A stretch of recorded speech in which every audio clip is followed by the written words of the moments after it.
Therapist Cheryl Ziegler says bullying is an epidemic. The teen took her own life after being relentlessly bullied at school. Bullying is normative behavior. Why do they bully? What's the point of it? My parents want to hear that!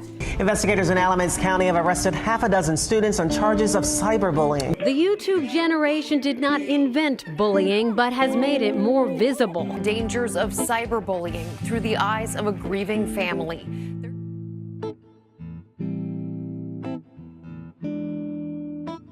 Bullying has been around forever, but ever since technology and social media began to increase, cyberbullying has become much more prevalent in our society. Alpharetta High School is known for their school spirit and altruism, but have you ever considered the amount of bullying that takes place behind closed doors? Many people confuse bullying with teasing or just annoying another, but what exactly makes a bully? How would I define a bully? Someone who physically or emotionally harasses somebody else. A person or multiple individuals that basically ignores all the rules that are put into place.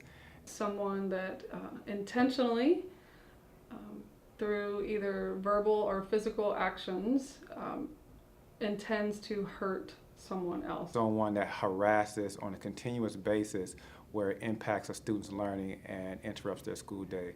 I'd say that bullying is prevalent more so on online and on social media, and by means of the internet rather than real-life contact at Alpharetta High School. Take a look at President Trump's tweets for a second. His tweets gain hundreds of thousands of likes and tens of thousands of comments, but for every one of his tweets, thousands of arguments break out in the comments. In a matter of seconds, bullying amongst complete strangers can occur right under your eyes. First, I would want to clarify the difference between bullying and harassment, because bullying is actually a much more serious offense, and it is targeted, and it's intentional, and it's persistent, and it's over and over and over. That certainly does happen. If a student is truly being bullied, that student doesn't feel safe at school, doesn't feel safe in the classroom, often would not even want to come to school.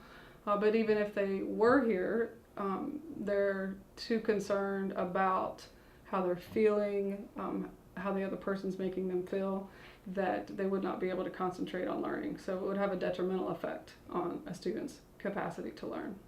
Social media has enabled bullying to become more prevalent and easier to do. Students tend to be, or people tend to be a lot more brazen if they are behind a computer screen or a phone screen as opposed to like face-to-face. So students will say things that are just horrendous over social media that they would never say to a person face-to-face. So it's definitely increased. Furthermore, I think that in the good old days, if you will, if a student was mean to another student or said something mean to the other student, the student could go home and have a safe place at home. Whereas now, you really don't get away from that because of social media. So how prevalent is bullying here at Alpharetta High School? I would say it just all depends on who you ask. I know that a lot of students and parents come into the office and they always want to jump to say that, I'm being bullied or my child is being bullied. But in a lot of cases, after further investigation on our part, we determined that it's not necessarily bullying, but maybe some form of harassment. But in most cases, if it is impeding or impacting student school day where they're not learning or can't learn because of the harassment, then we can't define it as bullying as far as how we define it here at the school. There has been situations where students have come in and basically said that they cannot learn due to the fact that they are afraid or are concerned about the way someone has approached them. This day and age, that's probably the number one source of bullying. At least, that has been my involvement as far as when students come into the office and say they're being bullied. In most cases, it is through social media. And I would say that it plays a large factor in it because now the bully does not have to be in your face. They can essentially harass you or bully you through a laptop, through a computer, or through their phone. So I would say it has impacted the schools a great deal. I first became a victim of bullying in 6th grade. A bully is someone who tries to hurt another person intentionally through shame or humiliation. Bullying took form in cyberbullying and confrontations at school. People targeted me because they felt self-conscious about themselves.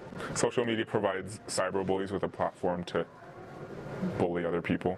I think social media has a big impact on cyberbullying because it provides bullies with a large platform to hurt other people, and it provides them with a large audience that can't really act against them, and it also provides cyberbullies with a mask to hide behind. So, what exactly is being done to address bullying as it occurs at Alpharetta? So if we do get a report of harassment or bullying, we have to conduct an investigation to find out, one, if bullying is actually occurring, and then if it is occurring, what level of bullying it is. And that starts with whoever's reported it. Sometimes it's the victim and sometimes it's the witness.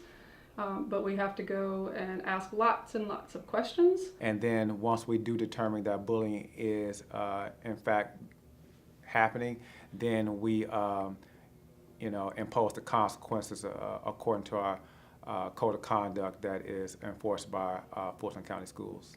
On a more positive note, bullying and cyberbullying can be prevented in several ways. For starters, if you're a bystander, speak up. You never know how your words can have a positive impact on those around you. As for cyberbullying, it never hurts to log off of social media for a while and enjoy the things in person versus a computer screen.